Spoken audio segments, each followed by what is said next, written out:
Hello everyone, welcome back to Advaita vlogs. ఈరోజు video చింతగింజల వల్ల ఉపయోగాలు లాభాలు ఏంటో చూద్దామండి.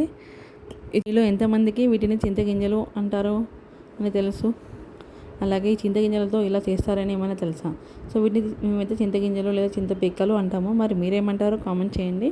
గూగుల్ తల్లే బాదాంకి 60 మార్క్స్ ఇస్తే ఈ చింతగింజలకి 40 మార్క్స్ ఇచ్చింది. సో ఇవైతే ఫ్రీగా వస్తాయి. అదే బాదాం అయితే ఎక్కువ కాస్ట్ కదా. చింతగింజలను ఎలా ఫ్రై చేసుకోవాలంటే, ముందుగా స్టవ్ మీద ఒక పాన్ పెట్టుకొని, పాన్ హీట్ అయ్యాక అందులో చింతగింజలు వేసుకొని ఒక 20 మినిట్స్ ఫ్రై చేసుకోవాలి. ఫ్రై చేసుకున్నాక చల్లారనివ్వాలి. చల్లారాక ఒక క్లాత్లో వేసుకొని వాటిని అయితే చపాతీ కర్రతోనైతే దంచితే వాటి మీద ఉన్న పొట్టు అనేది ఊడిపోతుంది. ఈ చింతగింజలను తినడం వల్ల బీపీ, షుగర్ అనేది కంట్రోల్ చేస్తుంది. అలాగే డైజెషన్ సిస్టమ్ని ఇంప్రూవ్ చేస్తుంది. ముఖ్యంగా లేడీస్కి వచ్చే కాళ్ళ నొప్పులకు చాలా ఉపయోగపడుతుంది. మోకాళ్ళ మధ్యలో ఉండే గుజ్జు పెరగడానికి కూడా ఈ చింతగింజలు అనేవి ఉపయోగపడతాయి. వీటిని గట్టిగా తినలేని వాళ్ళు పౌడర్ కూడా చేసుకొని తినొచ్చు.